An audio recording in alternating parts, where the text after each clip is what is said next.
Alright guys, here we go. Got Brian playing against Loloy, 2070, and Brian is sitting at 2041. Brian might be cracking under the pressure of being broadcast to the billions of people that will be watching this chess video, but I don't think so. I think he's just playing some poor opening choices. So this is the French defense opening by Black. I'm just going to call him Black. Hopefully he's not racist or anything. Um, so the knight's going to be going to b5, probably. Yep, and maybe it'll slide into d6 once that dark squared bishop is gone. And probably going to be something like b4 planning from Brian, so maybe like bishop d2 at some point and throwing that forward, but at this point, probably not too likely. Brian taking some space on the king side with h4, going to be attacked right away with queen d8. Brian could just play h5 here and chase that knight away. Or he can just play that move that he played. And yeah, so bishop takes bishop, and then knight d6 would be fairly good positioning for that knight. Yeah, bishop takes bishop, then knight d6 hits the b7 pawn, and whoa, Brian sacrificing some material here. Not entirely sure if that works out for him. That knight, actually, that doesn't look like that knight can be easily guarded. He has to play something like bishop e8, and then h5 just traps it because the knight has no squares. Yeah, the knight has no squares, so h5 here traps that knight, and it's going to be captured next move. Then Brian has a pretty strong attack going. Or he can just fork the rook, the queen and rook, and then play h5. Actually h5 here, he probably has to move that knight back to f8 to defend it.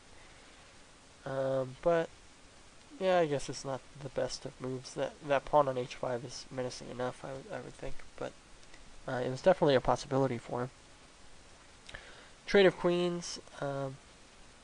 Yeah, I think Brian's sitting pretty good in this ending. He is, well, maybe not. I kind of miscalculated a little bit. Brian does only have 2 pieces for a rook instead of being up in exchange, so a little bit different than I had originally thought. But Brian does have the h-pawn, so if trades do start happening, that could be pretty hard to deal with for Black. So we'll have to wait and see how that goes. Meanwhile, that e5 pawn looks like it's going to be dropping. He probably has to play bishop takes c6 to try to... Nope. Guess not. He just wants to try to... well, I guess the e6 pawn would fall just as fast. So knight takes knight here, knight takes knight, and then bishop takes d7. Knight takes d7, rook takes e6.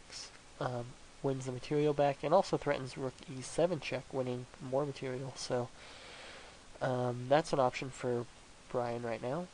Let's see if he goes into it. He could not have played bishop takes e5 because of bishop takes c6 wins the piece. Yeah, so that line played out just as I predicted, and probably going to be seeing king f7 here. No, that looks like it might be losing a piece. Now he has to play bishop d8 to try to defend that. Yep. Now, one possibility is going to be like rook d6, attacking the d5 pawn and the knight at the same time, but it looks like we're going to be focusing on the king side here. And now Brian has 2 connected pass pawns over on that outside. So that's going to be definitely difficult for Black to deal with. So very innovative play from Brian. Well, I don't know if it's innovative, but creative play from Brian, getting those 2 connected pass pawns. Going to probably be able to convert this into a win, because those are very difficult to stop, unless you already have it blockaded. And now, oh boy, that bishop on f6 is looking mighty dangerous here. Probably, yeah, and now rook d6 might be good. I think rook d6 was probably better there. Simply because the king has to move, and then, well, yeah, I guess he could have just gone king e7 and it wouldn't have mattered, but yeah. I would say, yeah, just, oh, yeah, okay, so then check, and then he could probably move his other rook, and then start pushing his g-pawn. Push his g-pawn, then followed by his h-pawn, and that's going to be a very winnable strategy for Brian. So, yeah, those outside pass pawns are going to be pretty difficult for Brian's, or blah, blah, blah, for black, so. Threatening rook g4 check. Not sure if it does anything. Yeah, I guess that h pawn might be in trouble, but I don't know. Maybe I like h. Well, I like h5 there. h5 rook h6 check, and then or rook h. Blah, blah, blah. I like h6 rook h5 check, king moves, and then g7, attacking the rook and threatening the queen at the same time. So that would have been an interesting line for Brian to play into. But now he's just going for some sort of queening thing. Brian might be in trouble here, getting checkmated, checkmated up against the side. So an exciting end to that interesting game. I think Brian missed a chance at winning there. I can go back and look if I oh wait.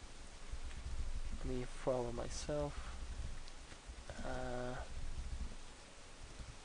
Let's take a look. I think Brian missed a chance here. Although I might be mistaken. Let's see.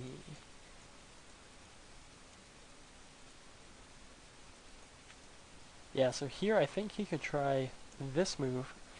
And he probably has to, like, if this happens, then he'll probably be okay because he has these two outside pass pawns. Well, it's not letting me do the circles, but usually I can do circles, but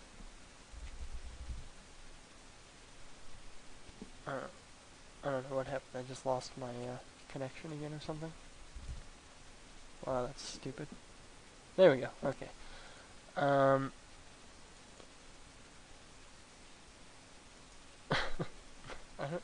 don't know why it's lagging so bad.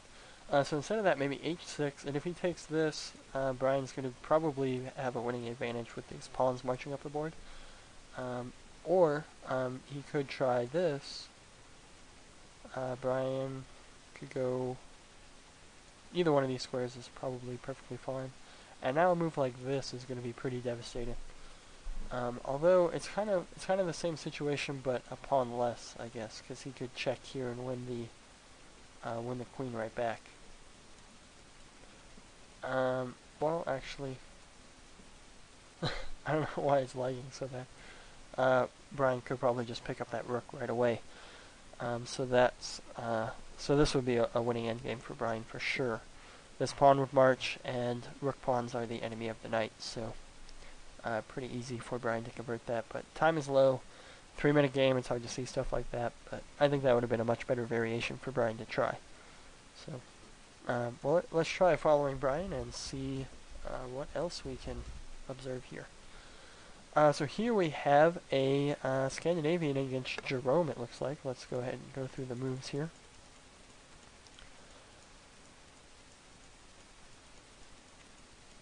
Okay, so we're back up to speed here. So Brian capturing on c5 with his queen instead of, say, his bishop. Probably going to be developing his knight on c6, maybe b5. But right now his queen's under attack, so we'll probably have to trade that off, and then, yeah, knight c6, okay. Then we're probably, it's going to be difficult for him to try to figure out how to develop his light square bishop, probably with moves like b5 and bishop b7, but that might be too slow and too weakening because that c6 square could come under a lot of pressure. So, wow. So, white opting for this queen trade option, but that just loses a pawn. So, not too sure why he went into that. Yeah, I don't know. He could try. Well, bishop takes c6 is possible for white, and that wins back his pawn immediately and also threatens a8. But after rook b8 and bishop b7, Brian should be doing just fine. And might actually be doing better than fine. Brian probably doesn't want to take that g2 pawn because after rook g1, he's going to have some g-file issues. So Brian's going to have a pretty difficult time trying to develop that light squared bishop. Probably with a move like, I don't know, rook d8 and then e5, followed by bishop e6 is possible. But I don't know, it's hard to say. With that queen on b6 now, he can't develop it via b5, and with the queen on d6 it wouldn't be possible anyway. But he's threatening rook d8 at the moment. H6 here is probably fine, a perfectly fine move. Well, h6, bishop h7 check, and then queen takes f8, so that's definitely not okay. Probably wants to play g6, yeah, there we go. So I probably would have lost that game almost immediately, because I play moves like that too fast, without even thinking.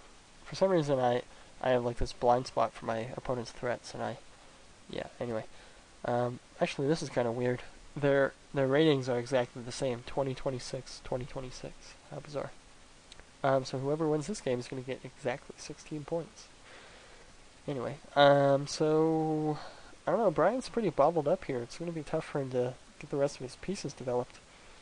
He's attacking that knight over there. Queen c5 is probably okay too. Actually, queen c5 might have been better there. h5. Wow, he's putting up some massive pressure on Brian's king side. That's going to be very difficult to deal with. Wow, forcing him to play f6 in this desperate of position. So Brian looking desperate at this point. I don't know about that trade for Jerome, but yeah, I'm not so sure. I don't know. Rook takes d7 is kind of interesting because rook takes d7, queen takes d7, queen takes g5. But it's not really logical because of just rook takes f1 checkmate. But yeah, I always have wacky ideas like that don't work out. Just as long as I know that they don't work out before I play them. Yeah. But despite Brian's horrendous position, he's going to win this game on time. So yeah, he's losing a piece there, but it's just all over now. 2 seconds is not going to be enough time.